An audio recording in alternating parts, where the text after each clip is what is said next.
Hello friends, welcome to study कर। मैं हूं आपका दोस्त प्रभाकर।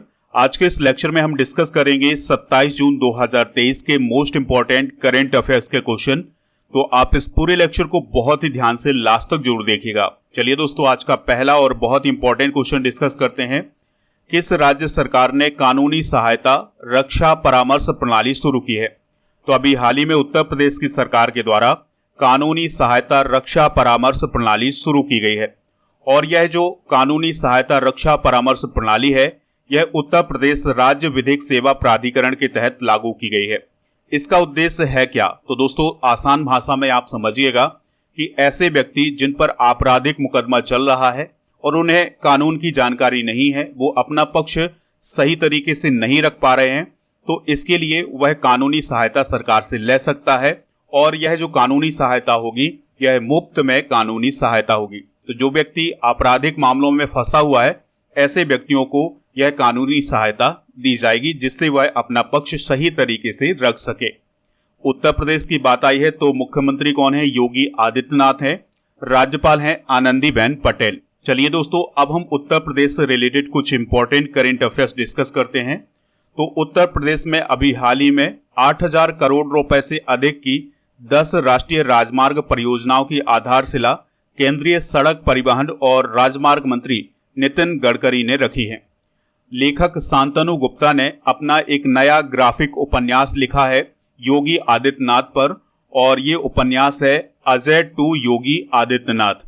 उत्तर प्रदेश सरकार ने अभी हाल ही में नंद बाबा दुग्ध मिशन योजना शुरू की है।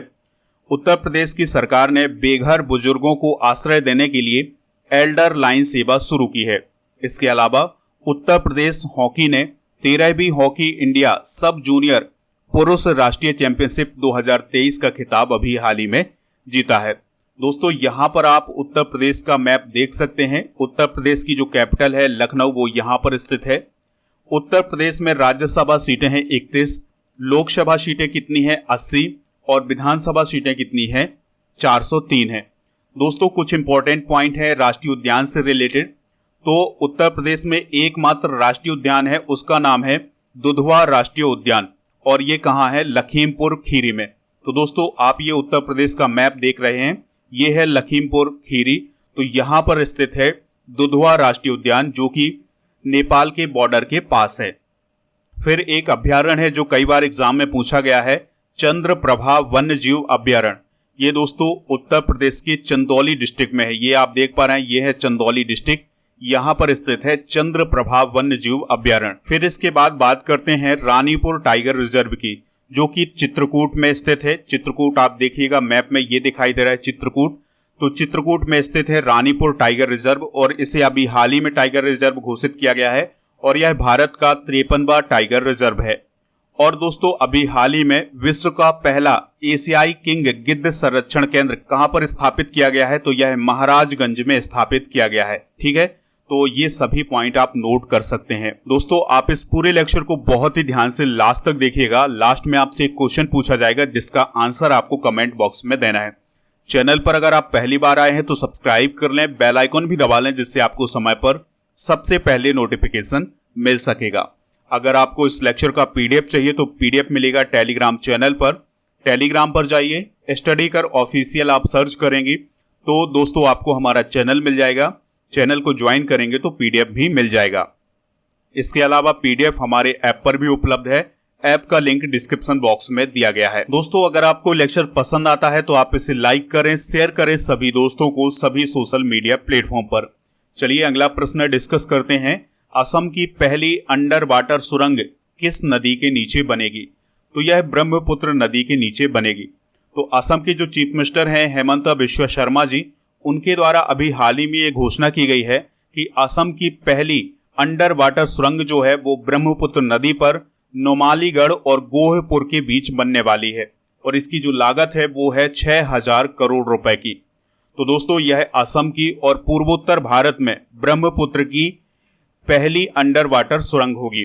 और यह सुरंग इतनी इंपॉर्टेंट क्यों है, इस सुरंग की इतनी चर्चा क्यों हो रही है? तो दोस्तों, इसका प्रमुख कारण है चाइना तक कनेक्टिविटी, यानी कि इस सुरंग के बनने से हमारी चाइना के बॉर्डर तक कनेक्टिविटी और बेहतर हो जाएगी। ठीक है, इसलिए इस सुरंग की चर्चा की जा रही है। बात कर लेते हैं हम ब्रह्मपुत्र नदी की। तो ब्रह्मपुत्र नदी हिमालय के उत्तर में तिब्बत के पठार पर स्थित मानसरोवर झील के पास से निकलती है। और जो ब्रह्मपुत्र नदी है ये चाइना, भारत और बांग्लादेश में बहती है और इसको अलग अलग स्थान पर अलग अलग नाम भी दिया गया है। कई बार यहाँ से क्वेश्चन भी पूछा गया है। तो तिब्बत के पठार में इसको सांगपो नदी कहा जाता है, यानी कि चाइना का जो तिब्बत का पठार है उस पर इस नदी को सांगपो नदी कहा जाता है। जब ये अरुणाचल प्रदेश में आती है तो इसे दिहांग नदी बोला जाता है, और जब ये असम में आती है तो इसे ब्रह्मपुत्र नदी बोला जाता है, और फिर यही नदी जब बांग्लादेश में प्रवेश करती है तो इसे जमुना बोला जाता है। यहाँ पर दोस्तों आप देखिएगा, यहाँ पर स्थित है मानसरोवर झील और यहीं से उद्गम होता है ब्रह्मपुत्र नदी का। फिर इसके बाद ये तिब्बत के पठार से बहती हुई भारत के अरुणाचल प्रदेश में प्रवेश करती है और फिर अरुणाचल प्रदेश से असम में प्रवेश करती है। फिर दोस्तों यहाँ पर ये बांग्लादेश में प्रवेश करती है। तो यह मार्ग है ब्रह्मपुत्र नदी का। अब हम बात करते हैं 2023 में प्रथम की। तो दोस्तों स्वास्थ्य का अधिकार विधेयक लाने वाला भारत का पहला राज्य कौन है? राजस्थान है। 100% रेल विद्युतीकरण पूरा करने वाला भारत का पहला राज्य है हरियाणा। देश का पहला केबल स्टे पुल अंजी खड्ड कहां बनाया गया है? जम्मू कश्मीर में। देश की पहली जल निकाय गणना में शीर्ष स्थान पर कौन सा राज्य रहा है? पश्चिम बंगाल। जातिगत भेदभाव पर पाबंदी लगाने वाला कानून पारित करने वाला अमेरिका का पहला राज्य कौन बना है? कैलिफोर्निया। बच्चों के लिए डिजिटल स्वास्थ्य कार्ड प्रदान करने वाला पहला राज्य कौन बना है? उत्तर प्रदेश। और गोल्डन ग्लोब रेस पूरी करने वाला पहला भारतीय कौन है? अभिलाष टॉमी। अगला क्वेश्चन है, क्यारिकोस मित्सोटाकिस किस देश के प्रधानमंत्री हैं जिन्होंने दूसरे कार्यकाल के लिए चुनाव जीता है? तो दोस्तों क्यारिकोस मित्सोटाकिस जो हैं वो ग्रीस के प्रधानमंत्री हैं। तो उन्होंने अपने दूसरे कार्यकाल के लिए अभी चुनाव जीता है। तो अभी हाल ही में ग्रीस में इलेक्शन हुए थे और उसमें क्यारिकोस मित्सोटाकिस की जो पार्टी थी उसने जीत हासिल की है। और दोस्तों अब वो दूसरे कार्यकाल के लिए फिर से चुने गए हैं। उनका जो कार्यकाल होगा वो 4 साल का कार्यकाल होगा। और पार्टी का क्या नाम है इनकी? New democracy party. बात करते हैं ग्रीस के बारे में। तो ग्रीस की जो कैपिटल है वो है एथेंस और यहाँ की जो करेंसी है वो है यूरो। और ग्रीस बाल्कन प्रायद्वीप का सबसे दक्षिणी देश है। और दोस्तों याद रखिएगा जो ग्रीस है ये यूरोप महाद्वीप के अंतर्गत आता है। यहाँ पर आप ग्रीस के मैप को देख सकते हैं। तो ग्रीस जो है वो छोटे छोटे द्वीपों का एक देश है, यानी कि इसमें बहुत छोटे छोटे द्वीप बने हुए हैं। यहाँ पर आप कैपिटल देख सकते हैं, ये है एथेंस। अगर हम पूरे विश्व के मैप में देखें ग्रीस की स्थिति तो ये है ग्रीस की स्थिति। ये यूरोप महाद्वीप आपको दिखाई दे रहा है और इसके दक्षिणी हिस्से में है ग्रीस। हाल ही में की गई कुछ अंतरराष्ट्रीय नियुक्तियां भी डिस्कस करते हैं। तो दोस्तों अभी पेटेरी ओर्पो जो है वो फिनलैंड के प्रधानमंत्री बने हैं। एडगर्स रिंकेविक्स जो है वो लातविया के राष्ट्रपति बने हैं। मोहम्मद शहाबुद्दीन चुप्पू बांग्लादेश के राष्ट्रपति बने हैं। ओलिवर डाउनडेन जो है वो ब्रिटेन के उप प्रधानमंत्री बने हैं। रामचंद्र पोडेल नेपाल के राष्ट्रपति बने हैं। राम सहाय प्रसाद यादव नेपाल के उपराष्ट्रपति बने हैं। और बान थुओंग वियतनाम के राष्ट्रपति बने हैं। और बोला टिनुबू नाइजीरिया के राष्ट्रपति बने हैं। नेक्स्ट क्वेश्चन है, सुतीर्था मुखर्जी और अहेहिका मुखर्जी की जोड़ी ने WTT ट्यूनिस कंटेंडर टूर्नामेंट जीता है। इसका आयोजन कहाँ किया गया था? तो दोस्तों WTT ट्यूनिस कंटेंडर टूर्नामेंट का आयोजन ट्यूनिस में किया गया था। और जो ट्यूनिस है ये ट्यूनीसिया की राजधानी है। दोस्तों सुतीर्था और अहेहिका मुखर्जी की महिला युगल जोड़ी ने ट्यूनिस में WTT ट्यूनिस कंटेनर टूर्नामेंट में जापान की खिलाड़ियों को हरा करके खिताब जीता है और वो ऐसा करने वाली पहली भारतीय जोड़ी बनी है। दोस्तों इस टूर्नामेंट का आयोजन ट्यूनीसिया की राजधानी ट्यूनिस में किया गया था। दोस्तों यहाँ पर बात आई है स्पोर्ट्स की। तो स्पोर्ट्स से रिलेटेड कुछ इंपॉर्टेंट करंट अफेयर्स डिस्कस करते हैं। तो अभी हाल ही में क्रिस्टियानो रोनाल्डो 200 अंतरराष्ट्रीय मैच खेलने वाले पहले फुटबॉल खिलाड़ी बने हैं। इसके अलावा तलवारबाज भवानी देवी ने एशियाई चैंपियनशिप में ब्रॉन्ज मेडल हासिल किया है और यह किसी भी भारतीय तलवारबाज के द्वारा एशियाई चैंपियनशिप में प्राप्त किया गया मेडल है। मैक्स वेरस्टेपेन ने कनेडियन ग्रैंड प्रिक्स का खिताब अभी हाल ही में जीता है और सात्विक साईराज और चिराग शेट्टी की जोड़ी ने बैडमिंटन का इंडोनेशिया ओपन 2023 का खिताब जीता है। अगला प्रश्न है, बंगाल की खाड़ी में मुथमेजय अरिगनार डॉक्टर कलैगनार पेन स्मारक किसकी याद में बनाया जाएगा? तो ये एम करुणानिधि की याद में बनाया जाएगा। दोस्तों, ये जो स्मारक है ये कुछ इस प्रकार से दिखेगा। आने वाले समय में जब ये बनकर तैयार हो जाएगा तो ये स्मारक जो है वो एम करुणानिधि की याद में बनाया जा रहा है, जो कभी तमिलनाडु के मुख्यमंत्री रह चुके हैं। दोस्तों, अब ये चर्चा में क्यों है? ये अभी चर्चा में क्यों आया है? क्योंकि इसका प्रस्ताव तो 2022 में आया था, लेकिन अभी चर्चा में क्यों है? तो इसके चर्चा के विषय में होने का कारण ये है कि 2022 में तमिलनाडु की सरकार के द्वारा केंद्र सरकार को एक प्रस्ताव भेजा गया था कि क्या वह बंगाल की खाड़ी में ये स्मारक बना सकता है। तो केंद्रीय पर्यावरण मंत्रालय ने अभी इसको मंजूरी दी है और 15 शर्तों के साथ मंजूरी दी है। तो अब ये जो मुथमेज अरिगनार डॉक्टर कलैगनार पेन स्मारक है ये बंगाल की खाड़ी में बनाया जाएगा। बात करते हैं डॉक्टर कलैगनार पेन स्मारक की, तो यह तमिलनाडु के पूर्व मुख्यमंत्री स्वर्गीय एम करुणानिधि को समर्पित है। और करुणानिधि की बात करें तो वो एक पॉलिटिशियन तो थे ही, लेकिन एक बहुत अच्छे लेखक थे, कवि थे और बहुत अच्छे वक्ता थे, इसलिए उन्हें कलैगनार या कलाकार के नाम से जाना जाता था। ये आप देख सकते हैं, ये कौन है दोस्तों?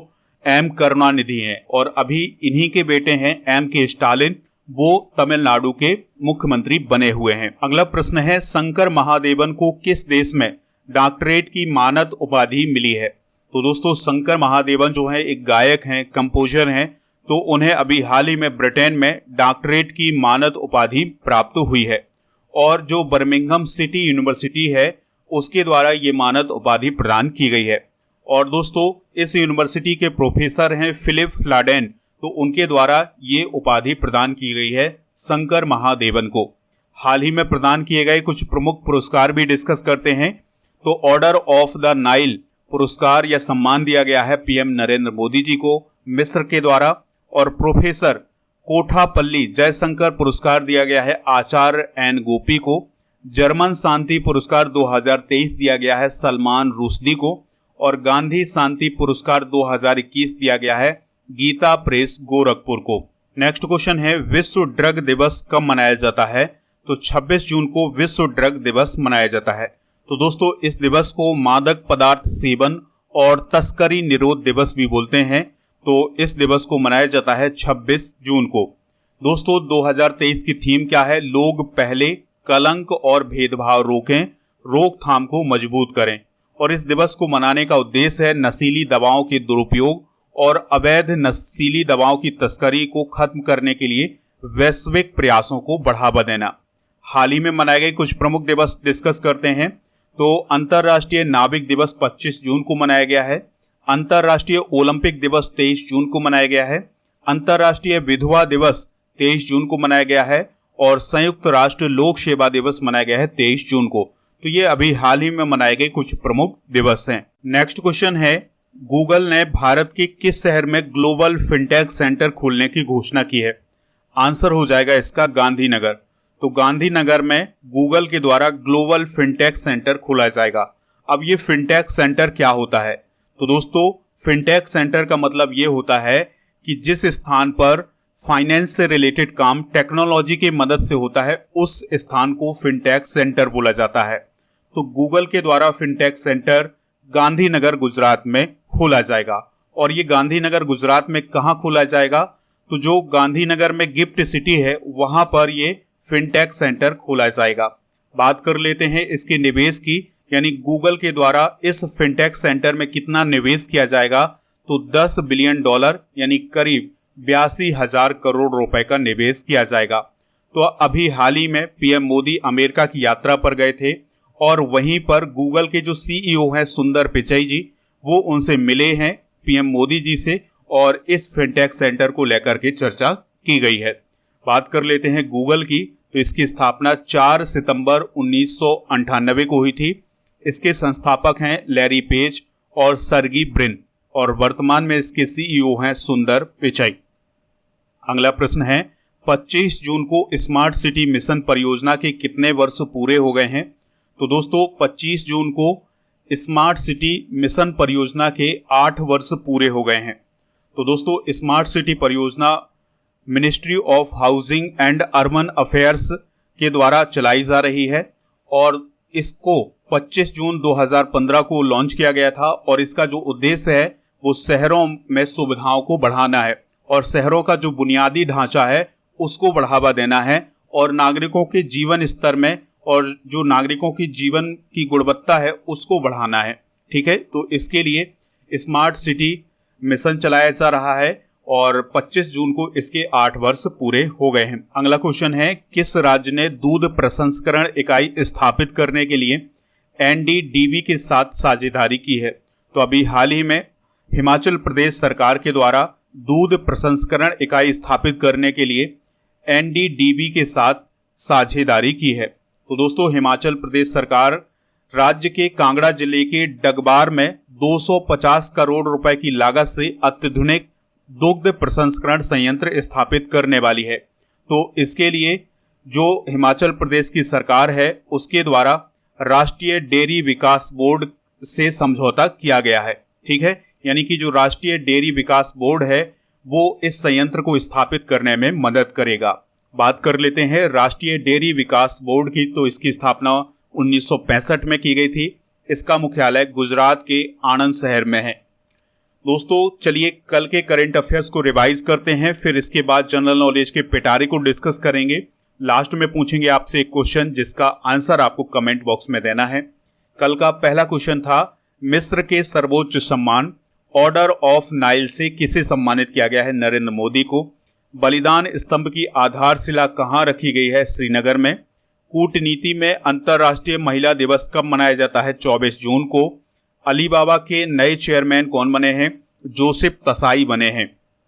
हाल ही में आर्टेमिस समझौते में कौन सा देश शामिल हुआ है? भारत शामिल हुआ है। हिंदी भाषा का बाल साहित्य पुरस्कार 2023 किसे दिया गया है? सूर्यनाथ सिंह को। 8वें वैश्विक औसत गुणवत्ता सम्मेलन 2023 का आयोजन कहाँ किया गया है? मुंबई में। किस संस्थान में क्लाउड सीडिंग का सफलतापूर्वक परीक्षण किया गया है? आईआईटी कानपुर में। दिल्ली विद्युत नियामक आयोग का अध्यक्ष किसे नियुक्त किया गया है? उमेश कुमार को। और किस कंपनी को 2023-24 का सबसे पसंदीदा कार्यस्थल का खिताब दिया गया है? तो एनटीपीसी को। दोस्तों आज के जनरल नॉलेज के पिटारे में हम कुछ आर्टिकल डिस्कस करेंगे जो कि हमारे कॉन्स्टिट्यूशन से रिलेटेड हैं और इसमें हम जानेंगे नागरिकता से संबंधित अनुच्छेद। तो अगर आपसे एक क्वेश्चन पूछा जाए कि हमारे संविधान में नागरिकता से संबंधित अनुच्छेद कहां से कहां तक हैं, तो अनुच्छेद 5 से लेकर 11 तक नागरिकता से संबंधी अनुच्छेद हैं। दोस्तों अनुच्छेद 5 में कहा गया है भारतीय संविधान की शुरुआत में नागरिकता का प्रावधान, यानी कि अनुच्छेद 5 में इस बात का प्रावधान है कि संविधान की शुरुआत में किसको नागरिकता दी जाएगी, किसको नहीं दी जाएगी, इस बात का प्रावधान किया गया है। अनुच्छेद 6 में पाकिस्तान से भारत आने वाले व्यक्तियों की नागरिकता के बारे में बताया गया है। अनुच्छेद 7 में भारत से पाकिस्तान जाने वालों की नागरिकता का प्रावधान किया गया है। अनुच्छेद 8 में भारत के बाहर रहने वाले प्रवासियों के नागरिक के अधिकार क्या हैं, इसके बारे में बताया गया है। अनुच्छेद 9 में विदेशी नागरिकता लेने पर भारत की नागरिकता से वंचित करने का प्रावधान किया गया है। और अनुच्छेद 10 में नागरिकता के अधिकार बने रहने का प्रावधान किया गया है। अनुच्छेद 11 में संसद द्वारा नागरिकता अधिकार कानूनों का रेगुलेशन करने का प्रावधान किया गया है। तो दोस्तों ये सभी आर्टिकल आपके एग्जाम के पॉइंट ऑफ व्यू से बहुत ही इंपॉर्टेंट है। दोस्तों कल के करंट अफेयर्स में जो क्वेश्चन पूछा गया था उसका आंसर था नरेंद्र मोदी। तो सभी ने इसका आंसर नरेंद्र मोदी दिया है। तो दोस्तों आज का क्वेश्चन है आपके लिए जिसका आंसर आपको कमेंट बॉक्स में देना है। किस राज्य सरकार ने कानूनी सहायता रक्षा परामर्श प्रणाली शुरू की है? तो जो भी इसका राइट आंसर हो कमेंट बॉक्स में जरूर बताइएगा। हमें इंतजार रहेगा आपके आंसर का।